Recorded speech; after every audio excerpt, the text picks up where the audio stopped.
Now, from the University of Okoboji, it's Okoboji Broadcast with Jeff Thee. Welcome to Okoboji Broadcast, everybody. I'm Jeff Thee, my guest here today, so pleased to have with me State Senator Dave Rowley is here in the man cave today. Senator, welcome. Thank you. It's good to be in the man cave. Isn't it good to be here? It is great. Nice warm day outside.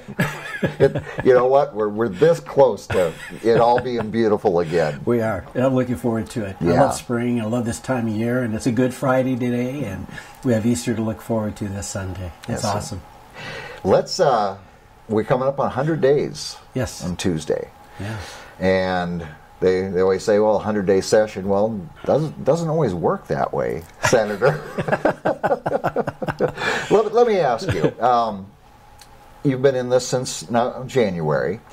How important is what you've learned in your subcommittees with bills and the budget and all these things that you've learned in the last few months, almost a crunch course? Right. How important is that moving forward to next year?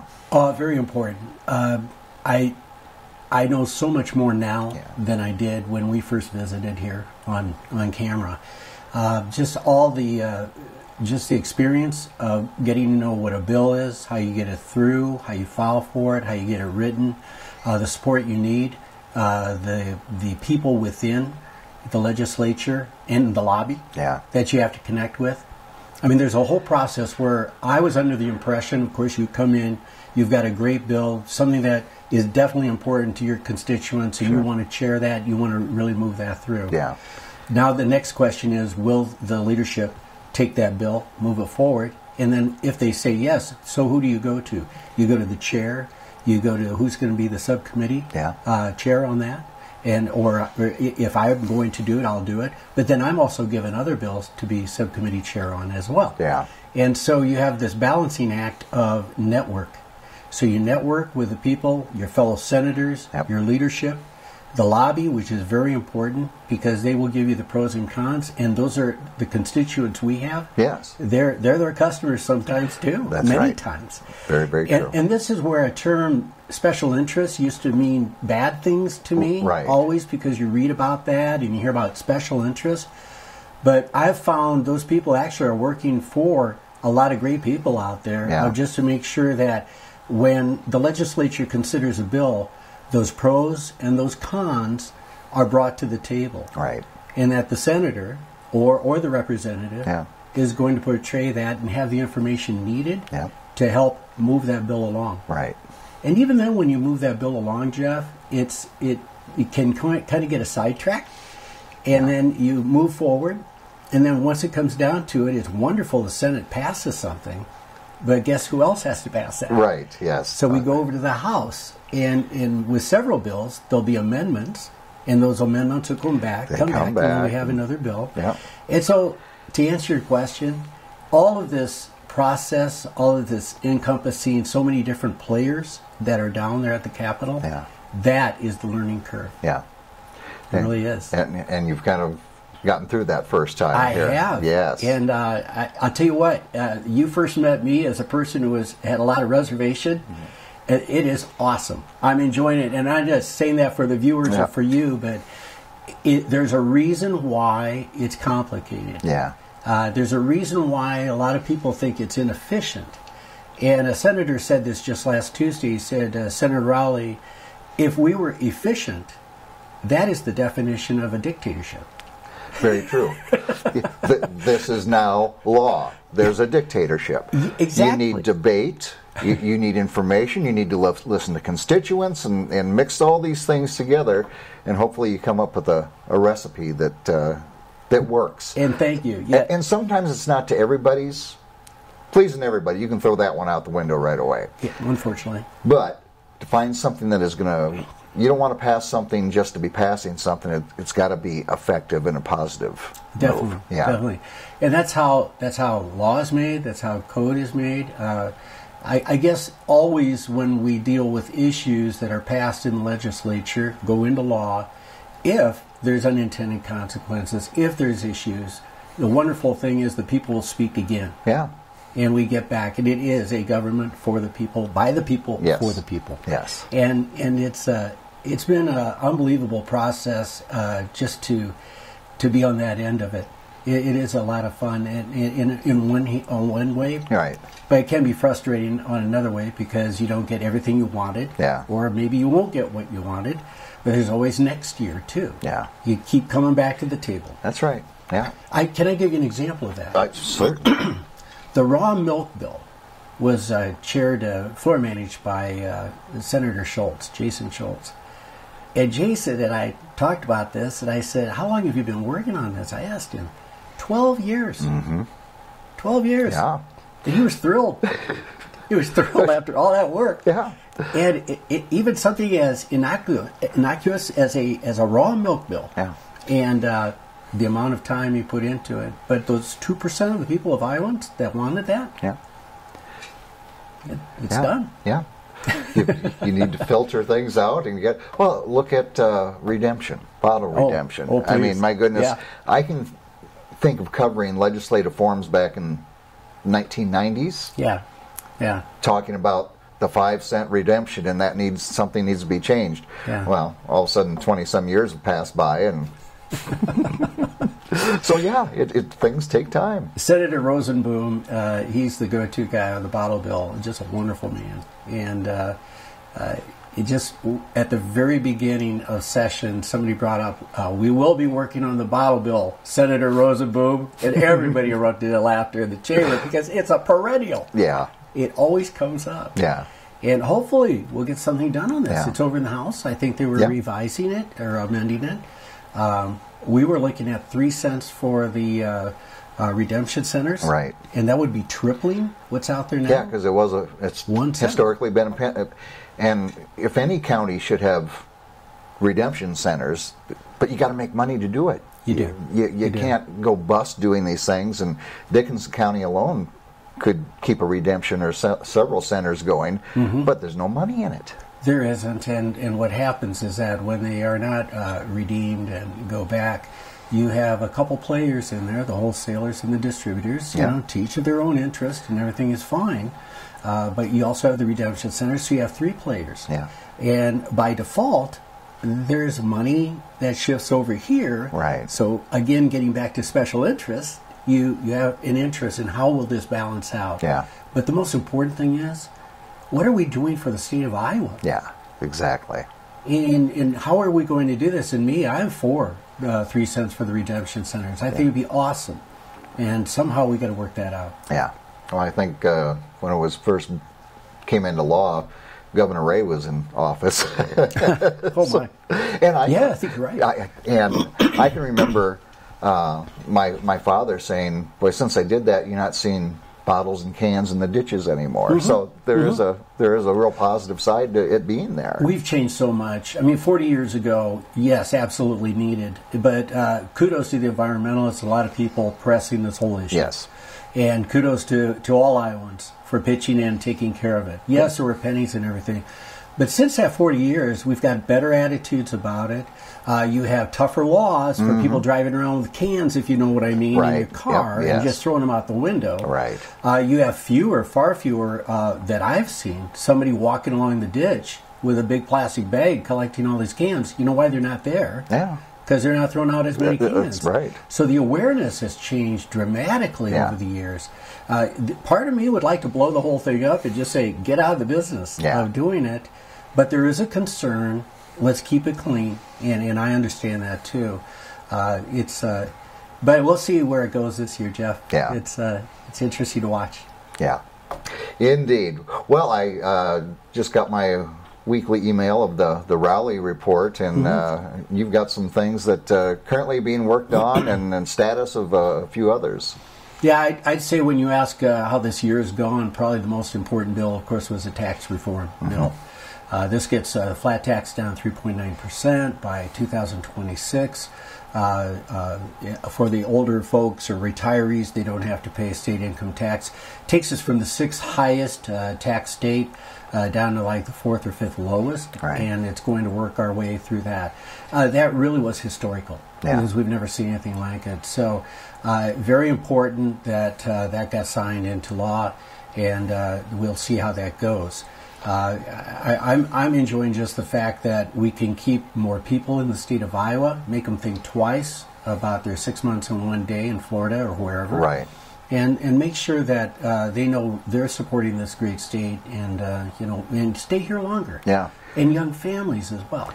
Which we desperately need. Iowa has been an aging state for quite some time now. We need that young blood to either stay here once they've moved on from high school or whatever it is, or for us to be competitive, and those same families in Nebraska and Minnesota and South Dakota would go, Iowa would be a great place to go to. And it is a great place to go to. You have got a place to grow, live, grow, and around here play, for the tourist industry, and spend a few dollars here on those savings. We'll always accept it. Yeah, definitely. What else have you got there, Senator? Well, the other thing, we've got a big monumental bill, of course, was the girls' sports bill. It was very controversial, as you know. And, so basically it limits participation in Iowa girls' sports to athletes that have female marked on their birth certificate. Just brings it very simple, brings it down to that. Of course, it was controversial, and a lot of people were upset about that. And I can tell you that through that process, I was trying to find my arguments for why it was necessary. One of the things that comes to mind when we were going through this that supports a bill like this, years ago in the Olympics, we banned steroids. We banned anything that would give somebody an unfair advantage. Any kind of enhancement. Yep. And so this really gets back to the nuts and bolts of just saying, is this fair? Yeah. Is there equity here? Is that going to be something that we can live with in the state of Iowa, definitely, and put girls' sports in that sort of a situation. I know it seems complicated, but life is complicated. It is. But we're trying to simplify it and just go to that. I mean, I had a senator stand up the other day, and he said that he read the definition of humans, that each cell contains 23 pairs of chromosomes for a total of 46. 22 of these have are the same, the autosomes. The 23rd pair are the sex chromosomes. Females have 2 copies of X. Males have an X and a Y. Right. And then he sat down. Man. And that was the definition. In simplicity. Yeah. Yeah. And what he was commenting on, frankly, was the new Supreme Court judge that has just been, brought into the fold. That these sort of issues, you have to go down to the basics and just look at where we're at. Yeah. And when it comes to girls' sports, absolutely. Well, and these things aren't put out there to single anybody out. No. But in the very field of competition, if I had a high school football team, I wouldn't want them to go play the Minnesota Vikings. Right. You're talking about a superior athlete. Right. And that's kind of what this is as well. It is, and it's a hard issue, and it's done with a lot of compassion, no matter what anybody thinks. It really is. And I think we have to be very compassionate about that. And, yes. It's a complicated issue, but we did get that passed. So one last thing I'll say about that is we had to take on a tough issue, and that's where we're at on that. All right. And for now. Another tough issue, of course, was the K through 12 parental rights, and also the ESAs or school choice bill. Right. And that is still out there. It's over in the House, and it's being worked on with different parts, from the transparency to the vouchers, or what they're calling vouchers. Yeah, right. Another great example where we're not all the same. We're not all the same. We've got the greatest schools in Iowa up here, and I will stand by that. All 4 of our kids graduate from Spirit Lake High. Yep. And all of our schools in the district I know of are doing great. Yes. And doing fantastic. But that can't be said for other schools in the state. Right. And so when this all popped up, I want to remind everyone that that's really the root of a lot of the issues that they were trying to get across in this bill. Right. So, as I said, that's in the process right now on transparency and also on the voucher system, how that will work. It originally was going to have $5,300 follow the student, and then the balance go to schools that were 500, districts that were 500 or less. Right. From what I understand, that 500 or less is gone, and that's now that money will be used for shared resources for schools. Okay. So that stays with the school districts right. for shared resources. So there's been some compromise on that. It's not done yet. I mean, it's still in the works. Yeah. And I did get a lot of phone calls and stuff like that, and I certainly appreciate the phone calls. And I'm not just saying that. It gets me thinking. I'm just one person, and so that was interesting. A very hot issue. Yeah. Very hot issue. Well, and you never have the whole story if you hear one side. Right. And it is appreciated. And you do need to hear both sides to make an educated decision on what you're going to do. Right. Yeah. Yep. So that's another one. The other issue, I think, was probably the Senate resolution, joint resolution 2006. Now, this will be interesting because it was passed just this week, I believe. We passed it. That's where it'll require a 2/3 supermajority vote in order to increase taxes in the state of Iowa. And, that got some lively debate. And truthfully, in legislature and in law, be careful what you wish for, because it can come around. But the 2/3 majority was to make sure that we have an overwhelming majority that wants to increase taxes in the state of Iowa. Yeah. And this is a constitutional amendment. That means it has to go another session and get passed twice. Yes, right. So we need to move that forward, but this was the first step in pursuing that. Yeah. So that was a big deal. Oh. That was a very big deal. And of course, there's other issues that are out there. We've got biofuels. I think you and I talked about it earlier. Yeah. So the whole idea is that E15 is going to be a requirement in the state of Iowa to get higher blends of E15 in all gas stations. That is, again, the pros and the cons. It's great for the state of Iowa. It's great for corn production. Yeah. We should reinforce a lot of the stuff for farmers, production. But on the other side of the coin, what about the independent gas owners and gas station owners? Yeah. How will this affect them? Even though in the bill there is a lot of help if they have to update or upgrade their equipment or their tanks, is it enough? And that's part of that discussion too. So that's still in a big debate about how that'll work. And there's people for it and there's people against. Oh, so it's still out there. And that's one of those big issues. Another issue that we can't get away without talking about is eminent domain. Mm-hmm. We've had protesters down at the Rotunda, and they've done a great job of expressing themselves. We've had a lot of people from our area up here. And our area is one that both I know pipelines would be coming through. So how did you pass that? Did you guys come out with something for that? We passed a resolution for the county and just what both pipelines, what we're expecting from them. Mm-hmm. We don't have a lot of authority, right? But everything we hear, people on the eminent domain, not a fan of. Oh no, and understandably. Yeah. It's with windmills. Wind turbines, farmers, landowners have an opportunity to work with the company, and yes, I want it. No, I don't want it, and one way or the other. Well, when you don't want it, and we're coming anyway, then people get the Irish up. Right. Yeah. Right. Well, the big issue is it for the public good. Yeah. And there's argument that how can it be? I mean, it isn't like your regular intersection being built where everybody that drives a car will be able to use that. Yeah. And the other is it for a private use? Yeah. This is for a private venture or private company. And, that, again, that's the second half of that problem. Public good, private venture. Yeah. So, we'll see what's going to happen. Right now, the House passed a bill that will extend this out so that the IUB, the Iowa Utilities Board, cannot use eminent domain until March 1st, 2023. So this buys some time. Yeah. That the legislature can readdress this. It'll be a short window. Yeah. But we'll see where it goes from here. Yeah, and I have no idea what percentage of landowners are making agreements with them. I don't know where they're in standing with the people that we represent. Well, again, it's a complicated issue because they did everything right. They meaning these private companies. Yeah. And so they followed the law of Iowa and code. They had the public meetings. Some of them have. Yeah.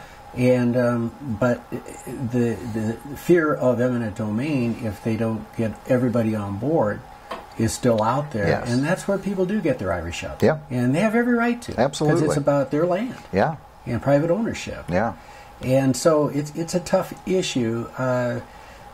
You know, how I stand on, I'm not comfortable with it at all. Yeah. Eminent domain. I don't know if you remember this, but years ago there was a case, went to the Supreme Court out in New Jersey, I think, where there was some buildings that the city wanted to tear them down to build a casino or some big, huge outfit, and the remaining ones would not sell. And so they used eminent domain, and they fired back and went all the way to Supreme Court.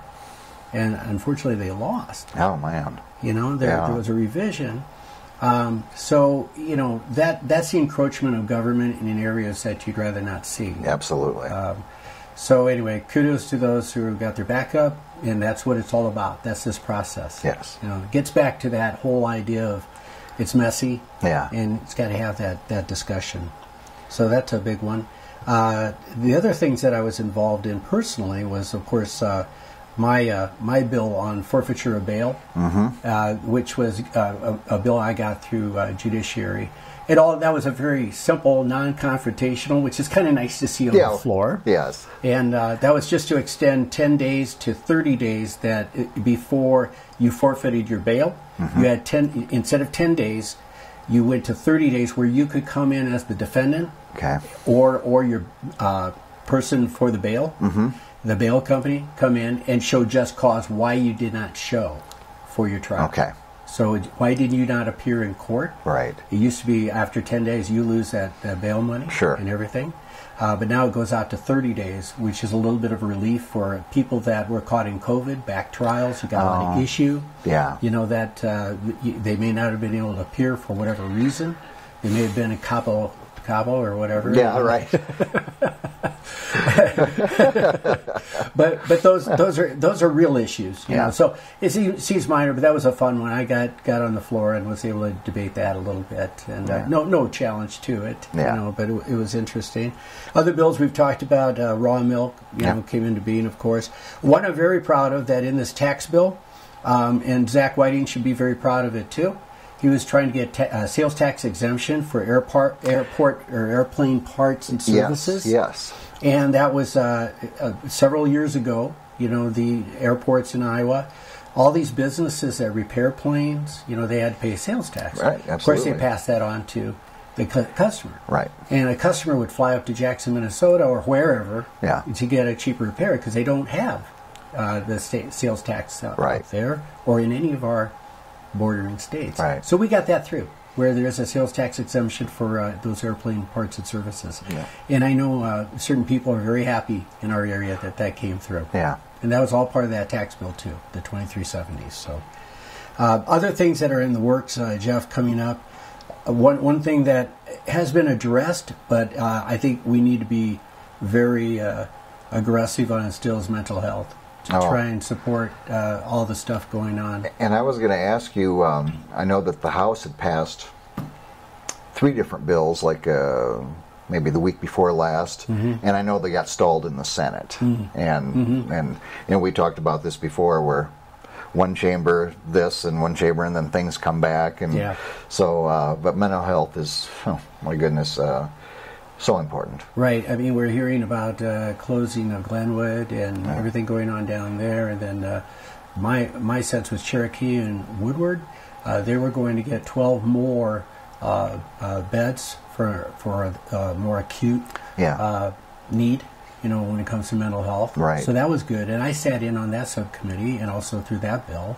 And where that's at now, it went back to the House. Yeah. And so... yeah, now we do the horse trading, so I hope to see that pop up and get some relief there. So that's something that I know is near and dear to a lot of people around here. And you know, Bill Leopold. I mean, he's been a champion of that in our area. And Kim Wormerson, yes, indeed. And, because July 1st, the start of the new fiscal year, the control of a lot of that goes from the county to the state, and so Of course, I was encouraged that we went to a line item on that. Yes. And I think 121 million, something like that, it was raised to in the state of Iowa instead of coming out of property taxes. So there was a lot of tax relief on that when it comes to property taxes, which is a good thing. Right. And so I'm looking forward to seeing how that affects us, hopefully positively, you know, through this next year. Yeah. Well, and when we start working with it, that's how you find out. Yeah. Yeah. If you don't try, you don't learn anything. So. No. And I got to add that I am on that board of the Human Resources, or that committee, and the chair of that is Jeff Edler, Senator Edler, and he and Senator Costello. Costello's the co-chair. These guys are all in for helping a lot of people in human resources. It's in their heart. It's in their passion. So I'm going on that committee with a lot of confidence that we're working together as a real good team. That's great. Yeah, this is sorely needed. Coming out of COVID, reports of abuse. Yeah. Yeah. I'd like to put a lot of this stuff behind us. Yeah. I really do, and which gets back to mandates. I hope to gosh we don't ever go through. So those are big issues too. If you talk about medical reform and all that, as far as medical mandates and what's affecting us, that hasn't been addressed. We couldn't get the votes over in the other chamber for that. We haven't really seen it to the degree. I think we passed it out of the Senate, but again, I don't want to comment. Yeah, because they're both working on it, and you may or may not know. I'm sure you know that whole process is a matter of, again, making that sausage and both of them agreeing before it ever can go to the government. Yeah, exactly. So we shall see. Yeah, and then you got budgets. Yeah, which is coming up. Yeah. And so appropriations, budgets, all of that, and the House sent their budget over last week, and then the Senate has it, and they're working on it right now. And as far as the session continuing, there's no doubt it's going to go longer than Tuesday. Yeah. And the odds are probably, I'm hearing till May 1st or somewhere in that area. Yeah. And if it goes beyond that, that's fine. The reality is the first 100 days is when legislators are paid. Yeah. And so you can probably guess that they're going to be anxious to wrap some things up. Sure. Because it's when you're paying $85 to $140 a night, in Des Moines and doing all that, it's a good incentive to get things absolutely. going. Yeah, absolutely.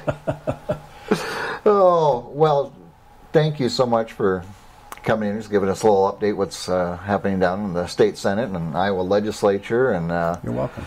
And just greatly appreciated, and I'm glad you're enjoying it. Thank you. Because I think with any job, or they always say if you enjoy what you do, you don't work a day in your life. And I'm glad you're enjoying, and you've had an opportunity to get the wheels rolling down there and moving ahead. Yeah. Let me add, though, the good things that are going on, that they're all good. Yeah. But the fun things is that we had Little Miss Iowa. She came down, and Caitlin Barr, and she visited us, and that's so much fun. Yeah. It really is. And then when you have people visit Farm Bureau, came down. I've had a lot of visitors from Farm Bureau, which has been interesting. And then I saw pictures of you with some of the pages, and they were celebrating their accomplishments. Oh, the pages did a great job. They did a mock session where they played different actors or different senators. Yeah. Four senators, and then Charlie Smithson's our Secretary of the Senate, and then of course our Senate Majority Leader Whitver and President Chapman. They were all portrayed by pages, and they threw a dinner, and we all went. And we paid our way, and so we got to see them do this skit, and it was hilarious. Those are the things, the camaraderie, that while you do a lot of work on the Capitol grounds and in the Capitol, and sometimes till late at night, when you have those opportunities just to get together, and at both sides of the aisle, at our table, there's a lot of Democrats and Republicans, and we all enjoyed the presentation they did. It's not all about hot topic, push button issues. There's a lot across the aisle. Shaking of hands and let's make this work. And it just doesn't hit the news. And the other things that happen too, we've got pastor groups come down, and we all pray together out in Rotunda, and their faith and my faith are reinvigorated and reinforced about doing the right thing and keeping God in mind when we make our decisions, and just that balance of what life, what we're all about. Yeah. And especially the reason I bring that up, especially this Easter, it's a time of redemption and a resurrection. Yeah. It's just a wonderful time of the year, and to remember those things. And I was given a Bible from the pastors group this week, which is very special to me. And it's a Founder's Bible, and those are the things that really you build truly a family a spirit, and you build that trust so you can work with so many different people and know exactly where you stand. Yeah, very good. State Senator Dave Rowley, thank you for being here with me.